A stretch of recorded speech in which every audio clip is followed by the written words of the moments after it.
Good morning friends, welcome to my YouTube channel advocate Amit Kumar Gupta.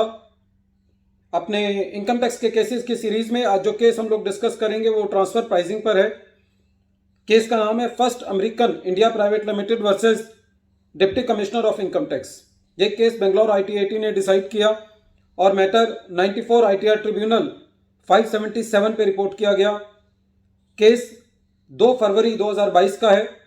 Generally ये देखा जाता है कि जो ट्रांसफर प्राइसिंग के इश्यूज हैं वो बेंगलोर ITAT या कर्नाटका हाई कोर्ट में बहुत आते हैं, क्योंकि काफ़ी सारी जो सॉफ्टवेयर कंपनीज हैं और जो बाहर की कंपनी से डील करती हैं, ट्रांसफर प्राइसिंग के इशू जो हैं वो कर्नाटका की स्टेट में बहुत ज़्यादा होते हैं।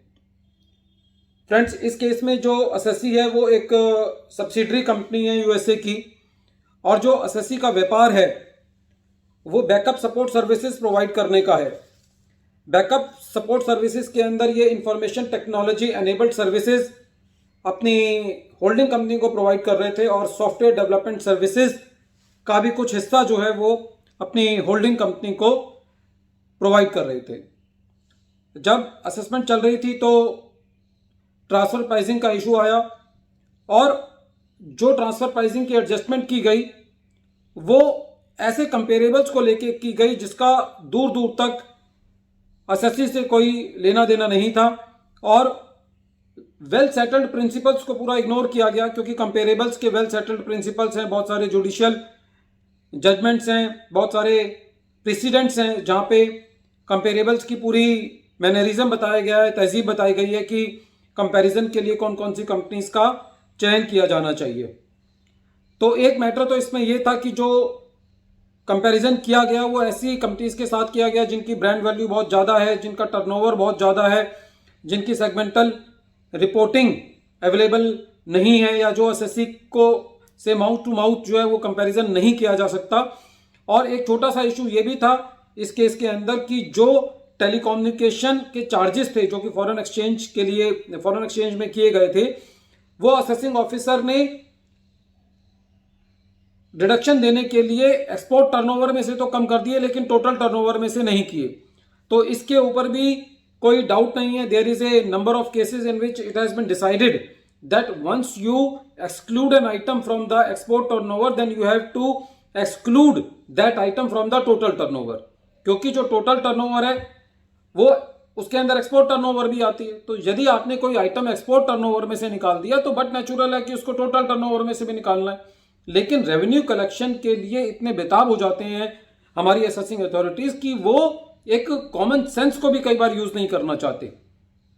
हालांकि लॉ के अंदर कोई कॉमन सेंस का रोल नहीं है, लेकिन जो जुडिशियल प्रिंसिपल्स डिसाइडेड हैं, जिनके अंदर ऑलरेडी ये बात कही जा चुकी है कि once an item is to be excluded from the export turnover because export turnover is a part of the total turnover, so you have to exclude that item from the total turnover also. तो इस case के अंदर ITAT ने decide किया कि जो आपने telecommunication के खर्चे आपने माइनस किए हैं जो कि फॉरेन एक्सचेंज में हुए थे, जो कि आपने एक्सपोर्ट टर्नओवर से माइनस किए, तो वो टोटल टर्नओवर से भी कर दीजिए।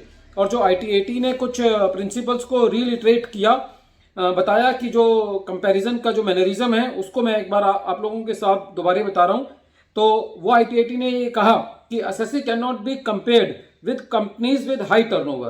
तो टर्नओवर एक अच्छा क्राइटेरिया होता है। जो एसएससी की वेवलेंथ की कंपनीज हैं जिसके अंदर एसएससी की टर्नओवर और कंपेरेबल का टर्नओवर मैच करता है तो आप उसी से कंपेयर करेंगे। ITAT ने ये कहा कि in the present case the assessee can not be compared with companies with diversified activities. यदि एसएससी एक लाइन ऑफ बिजनेस के अंदर है और आप ऐसी कंपनी से कंपेयर कर रहे हैं जो कि डाइवर्सिफाइड लाइन के अंदर है, जो बहुत सारे और व्यापार भी करते हैं, तो आप उसका एसएससी के साथ कंपैरिजन नहीं करेंगे।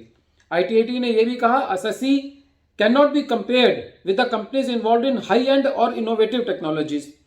जो प्रेजेंट केस में एसएससी था वो लो एंड सर्विसेज प्रोवाइड कर रहा था अपनी एसोसिएटेड कंसर्न्स को, लेकिन आपने कंपैरिजन जो किया हुआ था इस केस में इनकम टैक्स अथॉरिटीज ने, उन्होंने हाई एंड और इनोवेटिव टेक्नोलॉजी से कंपेयर किया हुआ था उन कंपनी से जो कि हाई एंड सर्विसेज के अंदर इन्वॉल्व है। तो ITAT ने यह कहा कि SSC can not be compared with high end और innovative technology companies.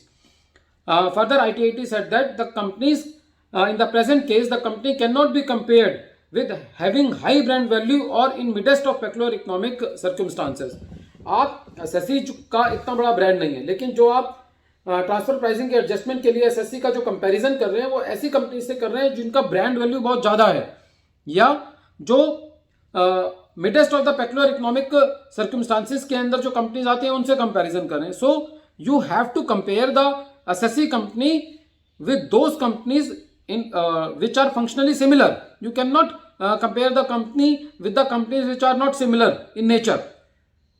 The similarity may be on the basis of the turnover, on the basis of the activity, on the basis of the brand value, but not on the basis of facts which are not common to the SSC company. Friends, this case is very important in understanding the principles which should be adopted while taking the comparables for making transfer pricing adjustment. Friends, at the end of this video, I am once again repeating the name of the case. The name of the case is First American India Private Limited versus Deputy Commissioner of Income Tax. Thank you, friends.